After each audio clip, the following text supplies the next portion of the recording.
నకిలీ మద్యం కుంభకోణంలో పీకల దాకా కూరుకుపోయిన చంద్రబాబు నాయుడు ప్రభుత్వం ఏం చేయాలో తెలియక దిక్కు తోచని పరిస్థితుల్లో ఎవరో ఒకరి మీద ఈ నెపం నెట్టేయాలా, ఎవరో ఒకరిని ఈ కేసులో ఇరికించాలా.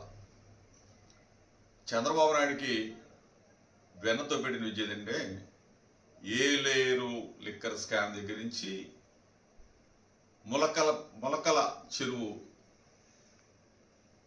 మద్యం కుంభకోణం దాకా చంద్రబాబు నాయుడు అసలు 45 సంవత్సరాల రాజకీయ అనుభవం ఉన్న చంద్రబాబు నాయుడు మద్యం కుంభకోణాల్లో ఇరుక్కుపోయిన చంద్రబాబు నాయుడు ఈరోజు చంద్రబాబు నాయుడు ఒకటి అడుగుతా ఉన్నా, నువ్వు సిట్ వేసావు అంటే చంద్రబాబు నాయుడు గుప్పెట్లో ఉన్న ఒక సిట్టు అంటే ఏంటి? సిట్ అంటే సిట్టు, స్టాండ్ అంటే స్టాండు, పడుకోమంటే పడుకుంటాం, కూర్చోమంటే కూర్చోడు.